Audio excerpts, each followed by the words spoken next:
Institute, Gun Institute, for inviting me here, and the wonderful opportunity I've had to interact with students at the Rubenstein School and elsewhere at the University of Vermont who have extraordinary students, faculty, take care of them. What I'd like to do is talk about the book, share some images, share a few short passages, and then open it up for questions. I want to begin, however, by telling the story of how this book came about. Some books have histories themselves. I was in a small town, waiting to get on a small airplane to take me from a small airport to a bigger airport. And I walked into a small used bookstore. And on the shelf was a small book. And I just chose it at random.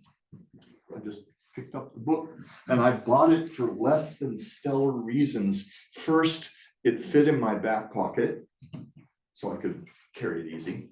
Second, it was all tattered and torn, which meant someone else thought it was a useful book to read. It had an interesting cover and an extraordinary title that I didn't know what it meant. The title of the book was Freedom to Starve. And it only cost $1.98 Canadian. I only had 2 loonies left. So I bought the book and I put it in my pocket and I get on the small plane. By the time I had reached home, a lightning bolt had changed me. I dropped all the research that I was doing and devoted the next few years to sustainability for the forgotten. And sometimes a book will do that to you. It was a lightning bolt, and I want to talk to you about it. Freedom to Starve was written by a young French priest sent to the northeast Brazil to minister to the poorest of the poor, to the poorest of the poor. I want to read from the book. He gets there in 1962. It is hard work. He organizes a medical delivery service dispensing needed medicines to remote villages. He helps to form a maids union and start a local food cooperative. He creates adult study groups and establishes a Catholic youth organization. He sits with the sick, the hopeless, and the dying, all with patience and affection. The priest's sense of injustice grows as his observations increase. He witnesses doctors selling expired medicines labeled free sample, not to be sold. A prostitute plaintively asks him to pray for her to have more customers so she can better feed her children. But the anger ignites and burns when he recognizes the invisibility of those that suffer. After a visit to a leprosarium, he writes, and now it's his voice, the priest. I must stop before my pen turns into a knife or a gun. The suffering of the poor cries to heaven for vengeance. I could weep. What is absolutely intolerable is the way they are despised and abandoned. Now my voice. Freedom to Starve is an extraordinary book, perceptive concerning Brazilian politics, sociological in its description of the marginalizados, the poorest of the poor in Brazil, and their struggle for sustenance, and incandescent in its compassion. It's both tactical field guide and a poetic expression of what later became known as liberation theology, and it presents a direct challenge to the contemporary sustainability movement. What of sustainability for the forgotten? And that's the lightning bolt that his book gave me. What about sustainability for the forgotten? And I do not just mean the forgotten in the favelas of Brazil. I mean for the forgotten on the streets of Los Angeles as well. The book took about 6 years. The methodology of writing the book involves two major things. Statistics are important to tell you trends in the distribution and abundance of something, but they cannot tell you the emotional power of it. And stories will tell you the emotional power of it, how it affects people, but cannot give you the distribution and abundance. To actually understand sustainability for the forgotten requires both tables and stories. Both tables and stories.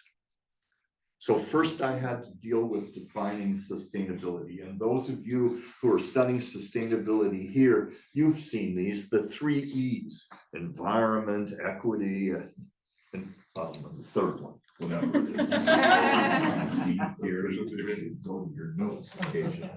Let that be a lesson. Occasionally go to your notes. Environment, economics, and equity.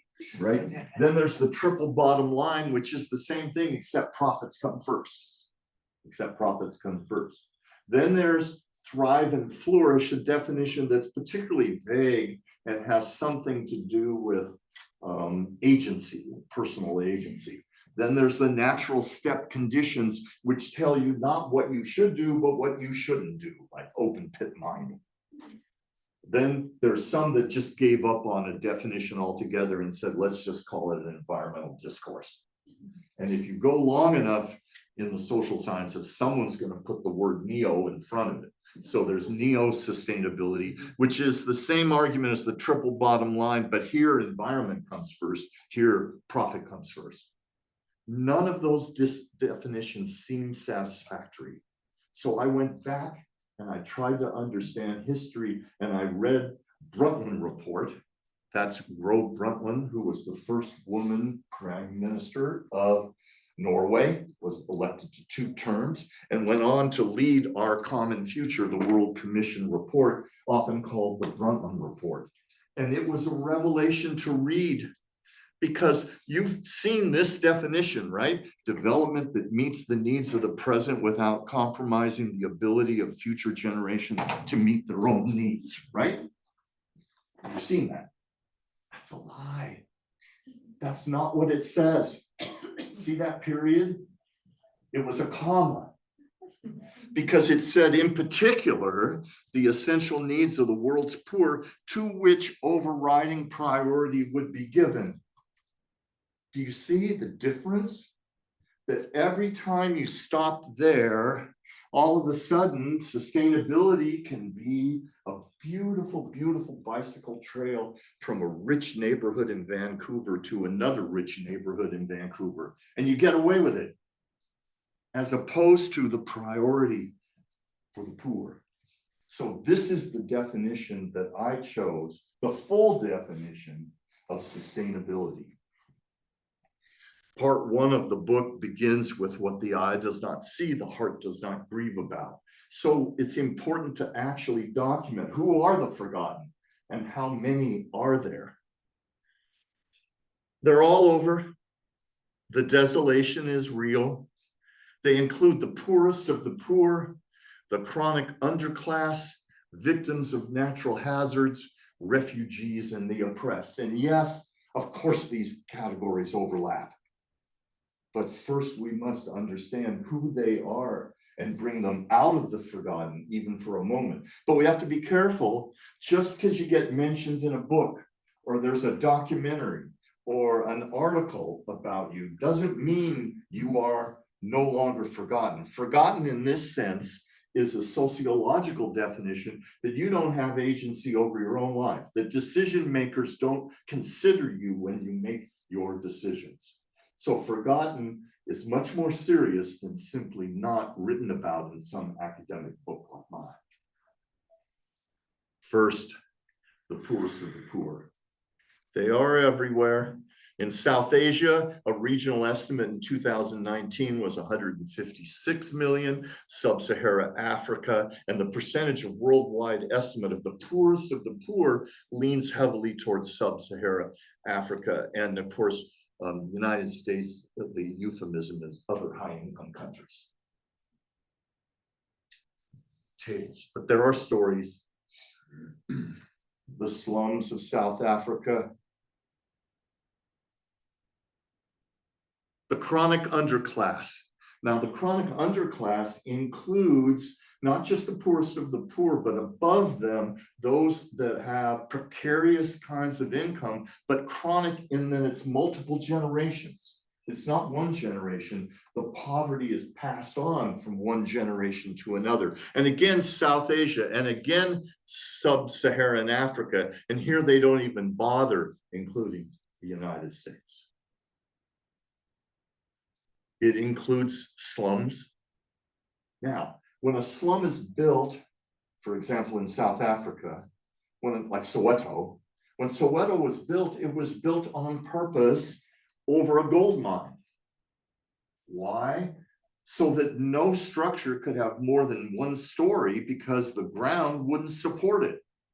If you want to keep a slum, make sure you put it over geology that's unstable. And so the story of the chronic underclass, the geology of poverty, matters as much as the economics of poverty.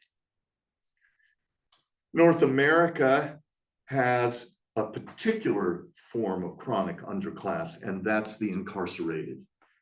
We are an incarceration nation. We imprison more of our citizens than anybody else on earth. And yes, that includes China, North Korea, Iran, and other dictatorships.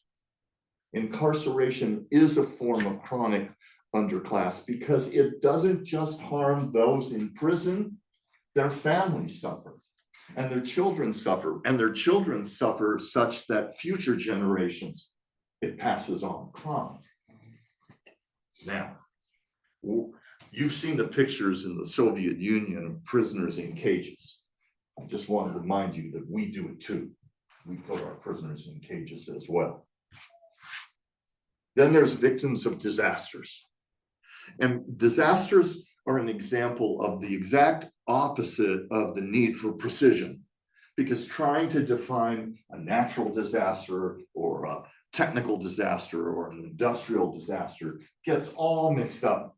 Yes, Fukushima started with an earthquake and went on to a tsunami, but then it eventually went on to the engineering mistake that put the cooling pumps for the Fukushima Daiami plant on the ground below the cooling water reservoir. So is that a natural disaster or technological foolishness? So we have to be careful. Disasters and precision don't often go together. The estimates for the number of victims, again, the Americas, what's interesting here is the increase in the average, and then Asia, its large documented dominance being this category of the forgotten. And it is tragic. It is tragic, and it is immediate. In Haiti, after Hurricane Maria, as soon as the power went out on the whole island, 140,000 people were immediately put at mortal risk because their dialysis machine wouldn't work, their oxygenator wouldn't work, the defibrillator wouldn't work. Dependence on medical devices that are electrically powered puts your health and your mortality at risk of a power supply. Then there are refugees. I want to read from the book. Refugees.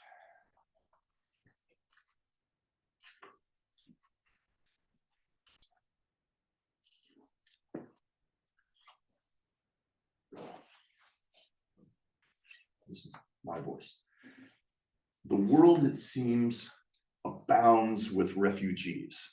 They cross the Mediterranean, that cemetery of the sea, from North Africa to Greece and elsewhere in Europe by ship, small boat, or raft.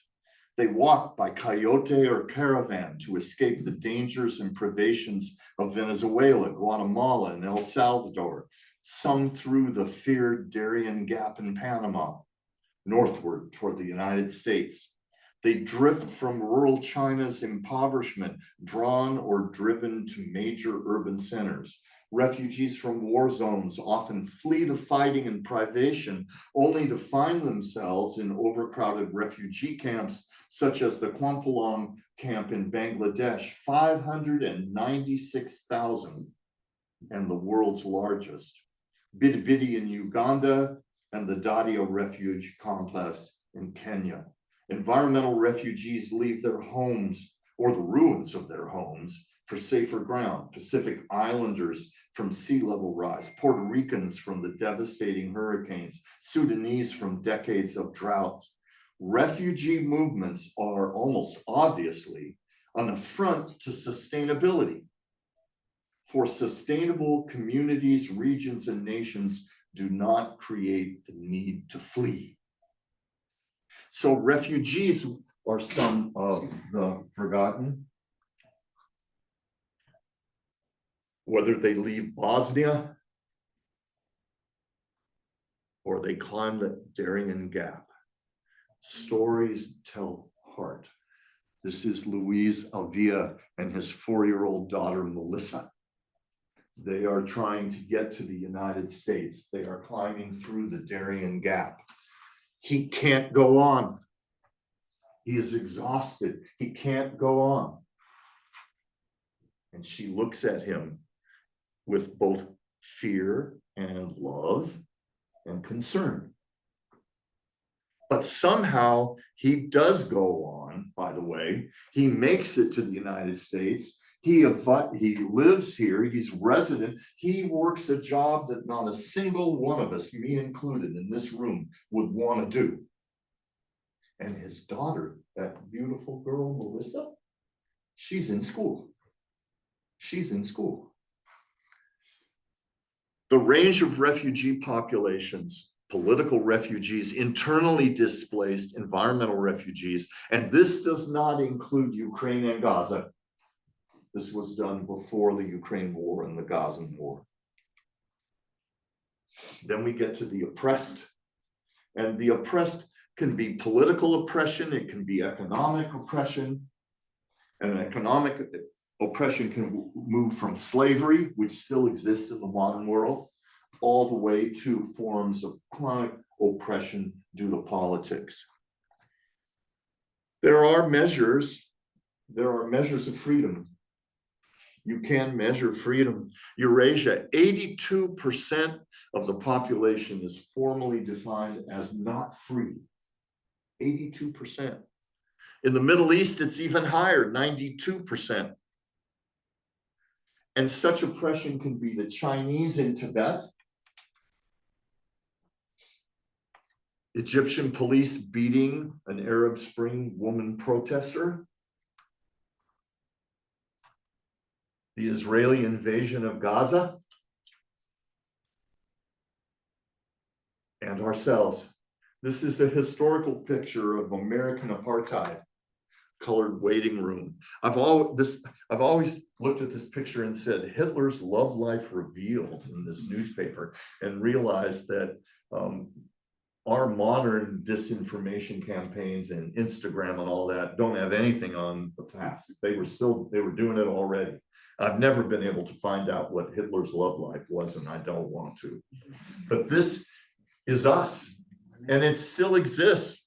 The memory of George Floyd and Breonna Taylor and the Black Lives Matter in Washington, D.C. that is now being painted over to forget, to make sure they stay forgotten. So the oppressed matter here. And if you take the whole global set of numbers, it is a sad story.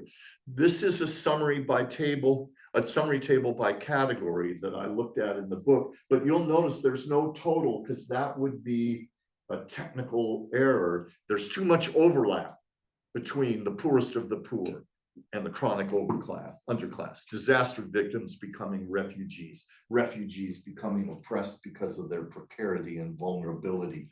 But still, by any definition, there's a lot of the forgotten in the world today. What about sustainability for them? So you got to have hope. the thing I like about Jane Goodall and her work on hope is not just her vision of humanity at its best, but her little pet monkey. I've always thought it cool that she made sure the monkey had a banana. Hope is the fuel for action. So I had to figure out in the second half of the book how to pivot from those stories of desolation to what then do we do about it? What then do we do about it? The former Prime Minister of England, Tony Blair, once said, anger is easy, strategy is hard. Say, what then do you do? And I had to find inspiration, and I finally found it in the New York City rocker Patti Smith. Patti Smith wrote, people can redeem the work of fools. And that gave me the hope to move on to part 2 of the book. Part 2 of the book begins with the fact that the forgotten can often take care of themselves in ways we don't give them credit for. Their resilience, their cleverness, their ability to act, their willingness to care for one another.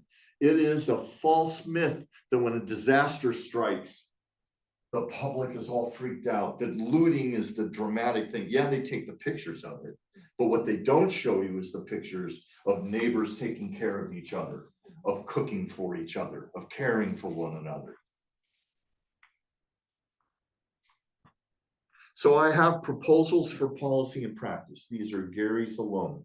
They do not represent the official policies of Clemson University, University of Vermont, United Airlines, the Hotel Vermont, and all the other parts you got here. It's just me. Some of them are structural. Some of them are large and structural, and some of them are individual.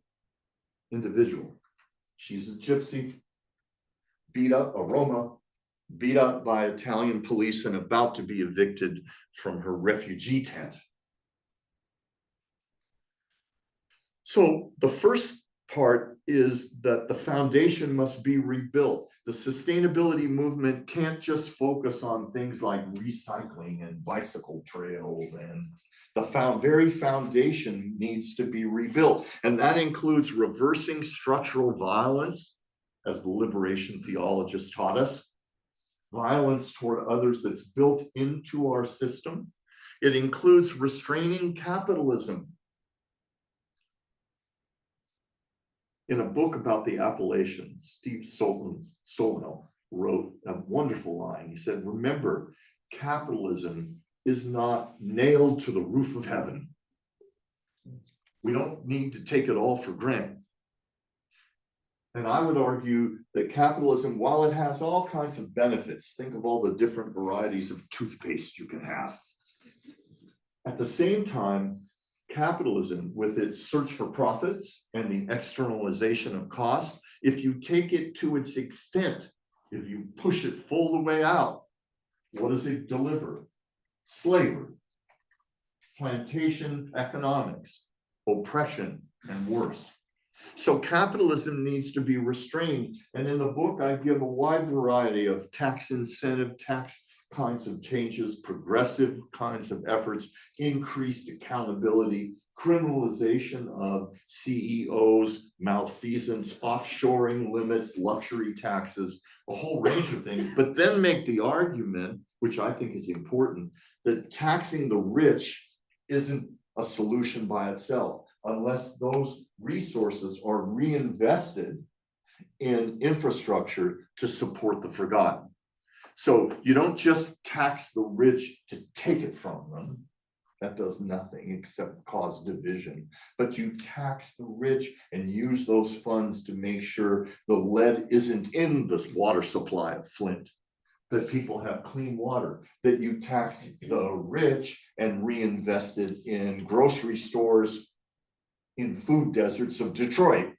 So the families in Detroit can get fresh vegetables to feed their children. Then we need to redress racism and sexism. I want to read you another section, particularly since there's tons of people here interested in quantitative data. And I've got an opinion on that. Where is it? Here we go. This is my voice. Caroline Criado Perez, in her book, Invisible Women, Exposing Data Bias in a World Designed for Men, describes the invidious invisibility of women as a gender data gap that must be closed, and as a series of silences that must be replaced with representation. Now it's her voice. These silences, these gaps have consequences. They impact on women's lives every day. The impact can be relatively minor, shivering in offices set to a male temperature norm, for example, or struggling to reach a top shelf set at a male height norm. Irritating, certainly, unjust, undoubtedly, but not life-threatening. Not like crashing in a car whose safety measures don't account for women's measurements, not like having your heart attack go undiagnosed because your symptoms are deemed, quote, atypical. For these women, the consequences of living in a world built around male data can be deadly, And so there are a wide form, and we are responsible in sustainability education for many of those problems when we do our own research. Then there's reintegrate the excluded into all the decision-making that we do. A good question to always ask at every city council meeting is, what about the forgotten? And every sustainability movement meeting, what about the forgotten? And every NGO that works to feed the poor, what about the forgotten? And then the structural violence, this is Gaza, like a week and a half ago. We have to remember that that foundation, reversing structural violence, for example, yes, it has the distribution and abundance of desolation, but it also exacerbates human suffering. Look at this picture. Look at this picture. Those are Palestinian children who are hungry. How can you have sustainability when you face that? So sustainability must be repaired. Not just the foundation must be rebuilt, but sustainability must be repaired. And that includes reforming sustainability education. And here, it wouldn't be fair as a professor if I didn't make fun of higher education. Right? It would not. Much of the technical expertise is developed through higher education training. Environmental educator and activist David Orr notes that the conventional wisdom declares that all education is good, and the more of it one has, the better. Well, Orr deflects that self-congratulation with a warning directly relevant to sustainability education, Clemson University, and the Rubenstein School of Environment, the University of Vermont, and the Guns Institute. His voice. The truth is, without significant precautions, education can equip people merely to be more effective vandals of the earth. If one listens carefully, it may even be possible to hear the creation groan every year in late May, when another batch of smart, degree-holding but ecologically illiterate Homo sapiens who are eager to succeed are launched into the biosphere. What precautions are necessary for us in terms of sustainability? The strategy of liberation theology to see, judge, and act with its diligent observation of the needs of the poor can help counter the corporate advantaging that infects much of contemporary higher education.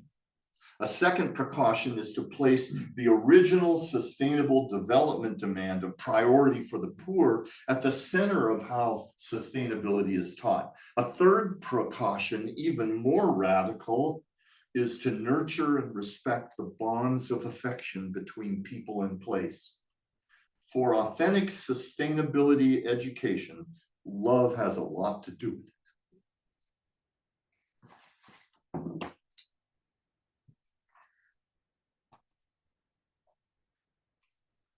We need to refocus our technical expertise as well and renegotiate the sustainability goals.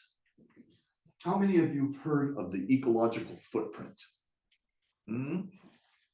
Well, the ecological footprint examines how much stuff you use, and then you get a number and they divide it for a community, and that community gets a number. The city of Vancouver prides itself on being ecologically sustainable, a sustainable city, a green city, and they have goals to reduce their ecological footprint each year. So I did a modest thought experiment. I took all their data, the real data, and then I just added 50,000 homeless people. And I reran all the data. Lo and behold, Vancouver became more sustainable because, of course, homeless folk don't have as many baths, don't drive as many cars, don't have as much stuff. What form of an obscene form of monitoring could it be that the more homeless you have, the more sustainable you are? So we need to revise the metrics of sustainability to renegotiate our sustainability goals so that they truly deal with the forgotten. And then we need to reinforce self-organization. That is, we can't do it for the forgotten. That is not empowering and arrogant on our part. We have to reinforce their capacity to do it. These are Indian women protesting assault against Indian women laborers on their own. This is a Syrian pen seller, a refugee. Everything he owns is in that plastic bag, and that's his daughter. She has no place to rest, so he has to carry her with her as he sells pens to survive. And look at his face. Determination and sadness, sacrifice and suffering for his daughter. It doesn't always end poorly. This is the same guy. He was repatriated to a different country. He formed a bakery. He leads, this is his shop, and guess who he hires to work with him? Other refugees. Now look at his face. It's filled with hope and optimism. And look, he doesn't have to hold his daughter. And this story, there's an unnamed Ivy League school. It starts with a P and it ends with tongue. And their senior sustainability engineering class, several years ago, I made fun of them, so maybe they got the point. But the senior education class, the teams of students had a challenge: build an 8-burner barbecue for Americans. Now, if that didn't teach sustainability students feed the rich, ignore the forgotten, I don't know what would. At the same time, Wayne State University, a small urban campus in Detroit, the home economics program, and if we were all honest, we'd all chuckle and say, yeah, home economics, that's way below physics. You know, that's home economics. The fashion design class, oh, that's way below sustainability, ecological classes. The assignment to the fashion students was design a piece of clothing out of surplus auto stuff, materials that could clothe the homeless. Now, what are they teaching about sustainability and for the forgotten compared to Princeton? Oh, sorry. She won. She designed a coat that zips into a sleeping bag, that zips into a tent, that zips into a storage container, all with surplus supplies. That's sustainability for the forgotten. That's brilliant student work. She formed a factory, that's her, to make these jackets for the homeless of Detroit. Who did she hire? The homeless. Can you buy one, a kind of tourism, poverty thing. No, you can't. If you want, you can donate $100 and a homeless person will get it, but you can't buy one just to have it because it's cool. She's doing everything on sustainability for the forgotten, and fashion design and home ec is doing more than environmental engineering in Princeton. So we go back at the conclusion of the book. I had to figure out how to end the book, and I went back to try to understand. I didn't tell you, but Paul Galette is not his real name. That's a pseudonym that this young priest used. It's a pseudonym that he used. And pardon me? Oh, and I want to read the ending of the book. Won't take long at all. 1960, this is my voice. In 1969, 7 years after he began his work in the rural desolation of Northeast Brazil, young Father Galette was transferred to another small town in the heart of the palm forest with only a railway to link it to the rest of the world. No road in or out of the town existed. He begins his work anew, but now there are additional priests to help him, and community groups have formed, led by local laypersons. As before, Galette is confronted with the problem of desolation's injustices. He writes, and this is the voice of the priest: "Every day I ask the same screamingly obvious question: why? Why is the ground so rich, producing abundant rice, corn, beans, sugarcane, cassava, and every kind of delicious fruit? And why, when you go into their houses, are you so appalled every time, despite knowing the facts, by the subhuman life they are forced to live, straw or beaten earth huts with 1 or 2 rickety stools, no form of sanitation, and no possible escape into any kind of happiness?" Yet his book, Freedom to Starve, the little one I bought in that small town that changed me, ends on a faithful, hopeful note. His last entry, dated March 1969, reads as follows, his voice: "The other day I made a map of the district. I love drawing, as you know, which I really need to help me get around the area and get to know it better. The next day, about 15 men came rushing into my house at 7 in the morning. I thought they must have some important message for me, but no, all they wanted to do is look at my map. They spent 20 minutes commenting on it with surprise and admiration as they found the name of each village. Yes, that's right.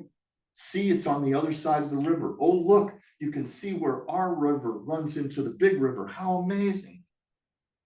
My voice: "To Father Galette, to themselves, and to us, the townspeople were no longer forsaken, forgotten, or invisible.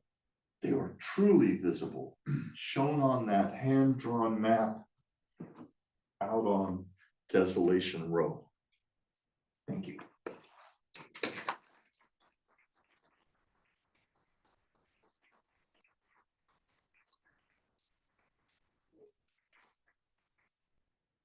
It's time for questions or comments, response, reaction, protest, what you wish to do. I would tell you that I went on a 6-month search to find Galette, and I failed. I promise you it's harder to get a library card at the Vatican than it is at the University of Vermont. And I never found him. And one of the next books I'm going to write is called Chasing Galette. Questions?